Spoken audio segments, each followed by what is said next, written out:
Assalamualaikum warahmatullahi wabarakatuh. Apa kabar anak-anak semuanya?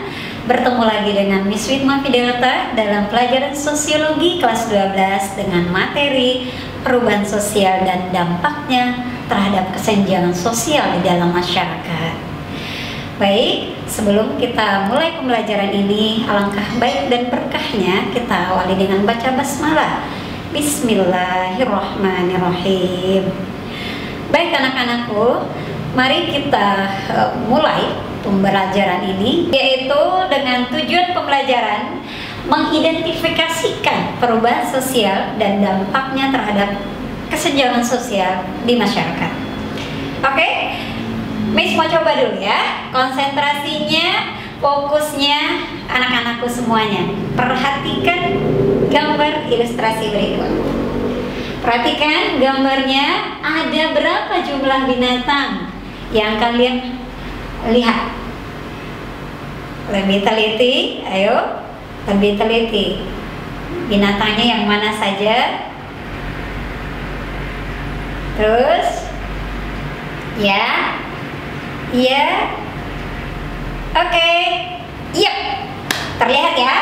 Ada 9 binatang, ada harimau, ada yang terakhir yang besar adalah serigala.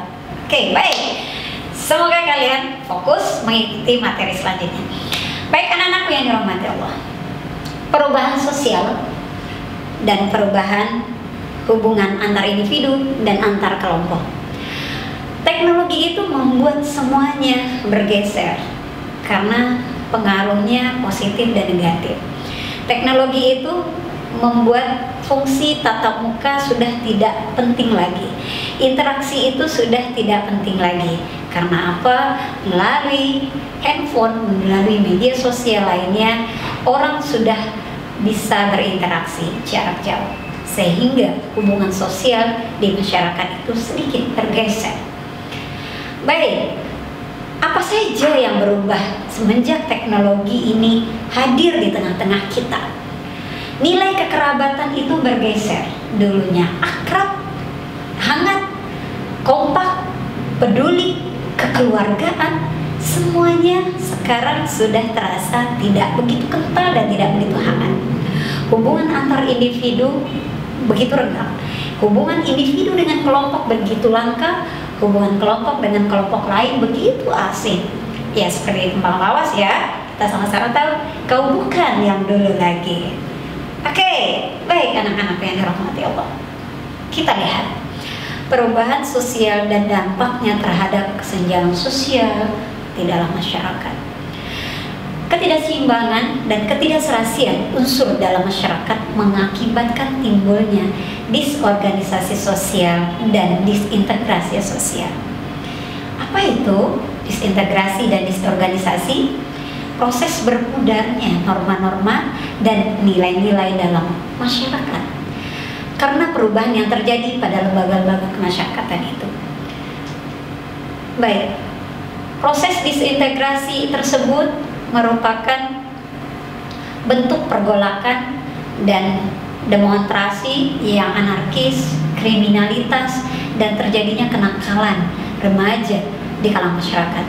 Kita lihat, jika perubahan sosial itu hanya dinikmati oleh sekelompok orang, maka akan berefek pada kesenjangan sosial. Dan kesenjangan sosial itu akan berbuntut pada kemiskinan. Apa itu kemiskinan? Berkaitan dengan status sosial yang berbeda.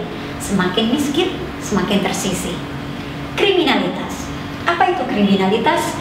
Karena masyarakat bernafsu untuk membahagiakan dirinya, karena mereka tidak mampu memenuhi kehidupannya, maka mereka menggunakan segala cara untuk apa?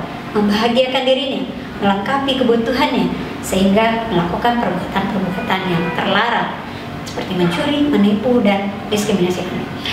Kemudian konflik sosial dilatar belakangi oleh apa? Kecemburuan sosial pada masyarakat yang bisa berakibat pada rusaknya keteraturan sosial. Kalian bisa melihat ilustrasi berikut. Ini real, nyata, terjadi di negara kita. Kemiskinan bentuk kemiskinan macam-macam. Lihatlah, ada yang menjadi pengemis, ada yang menjadi pemulung, ada yang tinggal di pemukiman kumuh, ada yang tinggal di pinggir-pinggir rel kereta api. Sungguh miris sekali ya anak-anakku sekalian, inilah kondisi Indonesia saat ini. Kriminalitas. Kalian bisa melihat apa yang kalian lihat dan rasakan juga yang terjadi di negara kita saat ini. Pembegalan, curanmor, kekerasan terhadap perempuan, penjamretan, bahkan mohon maaf pemerkosaan terjadi. Hati-hati dimanapun berada, awas diri. Inilah kondisi real di negara kita saat ini. Perhatikan konflik sosial. Ini yang sering kita perhatikan, kita amati baik secara langsung maupun di media sosial. Tawuran antar remaja, tawuran antar suku, demonstrasi, perkelahian dan segala macam. Ini semua kenapa terjadi? Karena adanya sesuatu yang tidak puas kepentingan, tidak terakomodir oleh sekelompok orang atau pelajar. Anak-anakku yang dirahmati Allah, ternyata senjang sosial itu sangat berdampak, membahayakan terhadap masyarakat Indonesia. Kita lihat ilustrasi ini, kita lihat ilustrasinya, gedung bertingkat dan di belakangnya terjadi pemukiman yang sangat memprihatinkan. Kita lihat faktor-faktor terjadinya kesenjangan sosial. Apa saja yang membuat terjadinya kesenjangan sosial itu di masyarakat? Yang pertama, tidak meratanya pembangunan di daerah. Yang kedua, perbedaan sumber daya alam, pengaruh globalisasi, kebijakan pemerintah, rendahnya pendapatan per kapita penduduk. Anak-anakku yang dirahmati Allah, mari kita lihat video real kondisi kemiskinan di negara kita saat ini.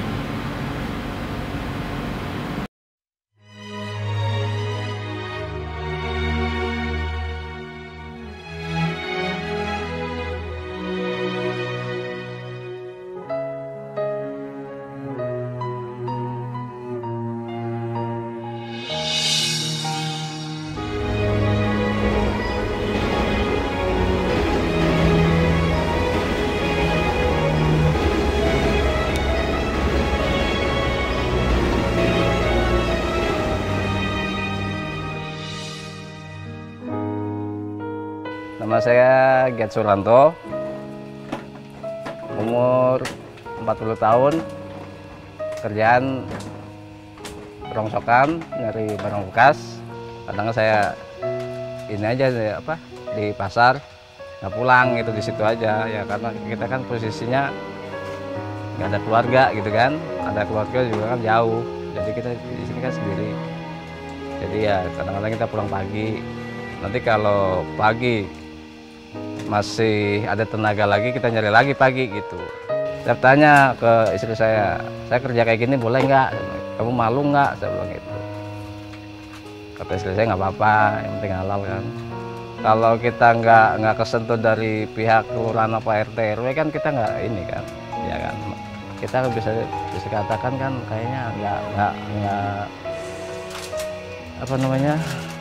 nggak kepantau gitu kan. Ya kalau paling kelihatan cuma ada lapak, udah lapak gitu aja kan. Seandainya yang dukung punya duit banyak, duit yang maju, kita mau ngomong apa? Ya sekarang kan yang duit kan yang ngomong kan, bukan orang, bukan hukum yang ngomong, duit yang jalan.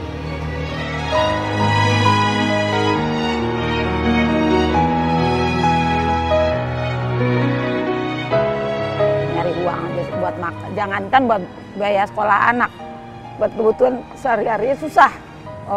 Masalah biaya sekolah anak kan ada apa namanya itu yang sekolah gratis itu. Kan disuruh urus begini begitu segala macam ya. Nah, saya juga nggak ngurusnya, bukan salah orang itu, emang saya nggak ngurus. Saya bilang biarin lah, kita miskin, masa kita mau kasih tahu miskin, kita susah masa mau kasih tahu susah gitu. Kita ini kayak perampok bikin media dikejar, kadang-kadang sedih, suka sedih. Nyari makan kayak begini susah, persis kayak perampok. Gimana sih perampok dikejar penjahat, dikejar petugas?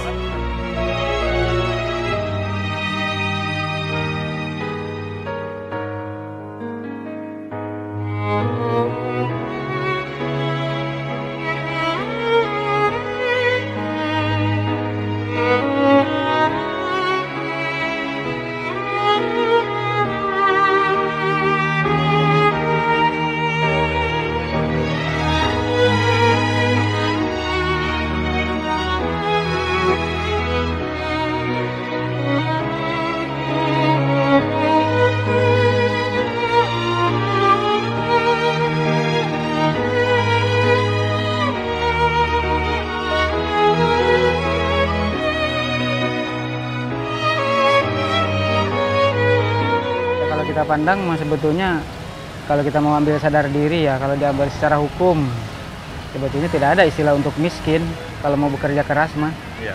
Gitu. Apapun yang kita kerjakan kalau mau memang jadi bisa. Dan dibiasakan hidup bergantung sama orang juga bisa jadi miskin. Karena pendapat saya sendiri, saya salut lah sama Pak Jokowi, salut. Jadi nggak ada yang namanya kita itu bisa mengkritik untuk Jokowi, karena saya sendiri nggak pernah mengasihi sesuatu untuk negara. Saya nggak pernah ngasih untuk suatu negara, saya bangga kok untuk Indonesia.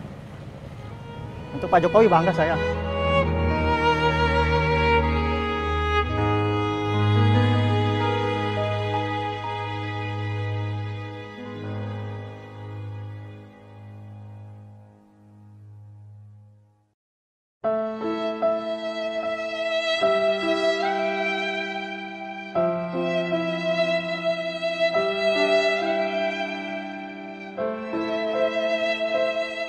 Ya, di situasi saat ini kan seperti BBM naik. Kalau masalah jualan saya nggak bisa naik, ya karena apa? Dari masyarakatnya juga kasihan, saya juga, masyarakatnya juga kasihan. Si rakyatnya masih banyak yang kelaparan juga ya, karena kan nggak ada padi. Kalau di tempat kumuh itu kan hanya tempatnya yang kumuh, tapi kan belum tentu dia kan sebagian besar kan penduduknya ada yang jualan ngamen. Kalau saya pernah tanya ngamen hasilnya berapa, ternyata mereka besar hasilnya, bisa 125 sehari. Kan berarti gaji-gaji yang di sini aja kalah.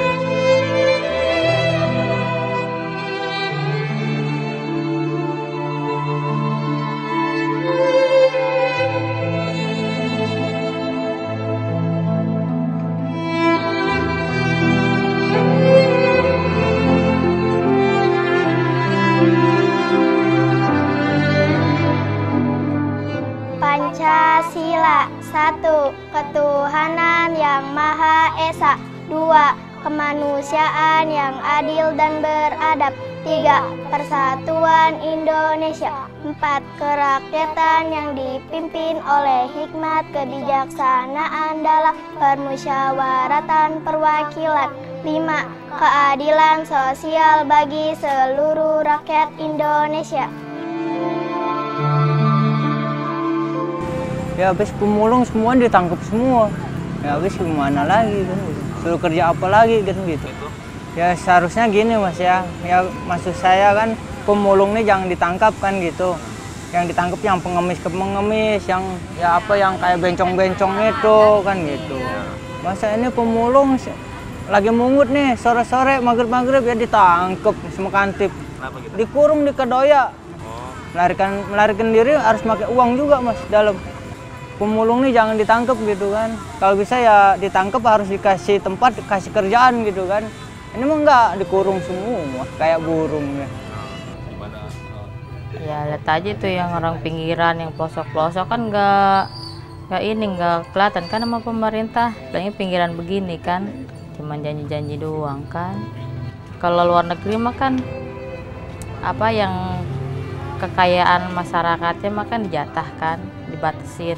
Nggak kayak Indonesia mah yang kaya-kaya, yang ambruk mah ambruk, yang melosok mah belangsak, ya kan.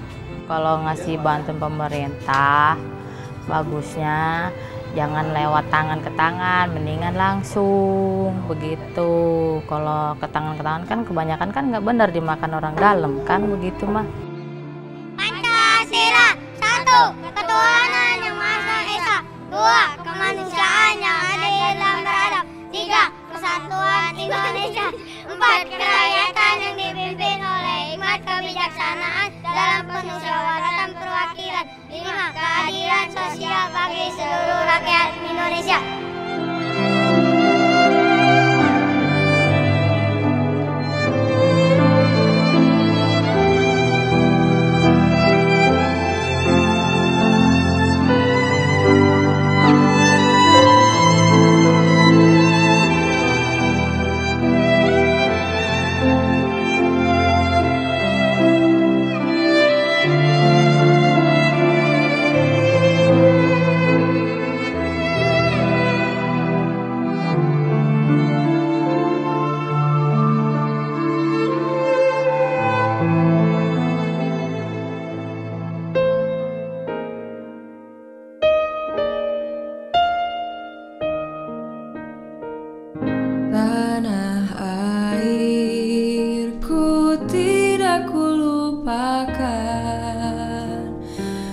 akan terkenal selama hidupku,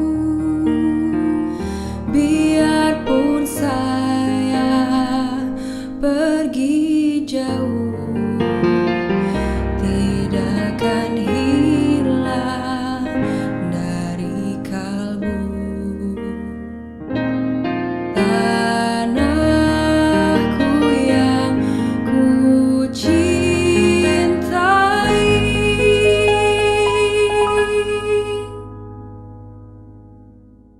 engkau ku hargai.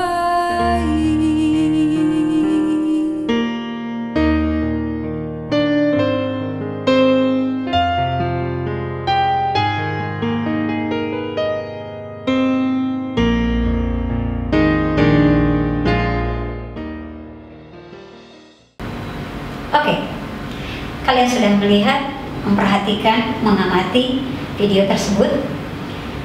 Betul bukan? Real. Di lingkungan kita melihat seperti itu. Di lingkungan di daerah lain kita melihat seperti itu. Di negara kita yang kita cintai ini, yang kaya raya ini, terjadi seperti itu. Itu bukan di luar negeri, tapi di negara Indonesia tercinta. Kalau sudah demikian kondisinya anak-anak, bagaimana cara mengatasinya? Bagaimana mengatasinya? Yang pertama adalah memberikan kesempatan yang sama untuk masyarakat agar mereka mendapatkan pendidikan yang layak. Baik bagi yang si kaya atau miskin, tidak ada perbedaannya. Harus dirasakan rata, harus dirasakan sama, supaya kesenjangan itu tidak terjadi. Kemudian menyediakan atau menciptakan lapangan kerja, sehingga tidak ada lagi yang memulung, tidak ada lagi yang mengemis, karena mereka bekerja di tempat yang layak. Kemudian melakukan pemerataan pembangunan pada seluruh daerah, sehingga pembangunan itu tidak bertumpu di satu daerah, tidak terjadi mobilisasi yang banyak, tidak terjadi urbanisasi yang bertubi-tubi ke satu titik atau satu kota tertentu.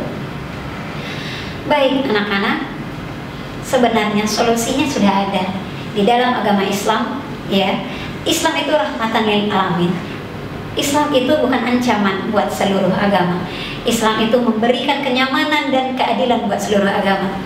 Dalam hadis riwayat Abu Naim dikatakan bahwa kemiskinan itu dekat dengan kekufuran. Artinya apa?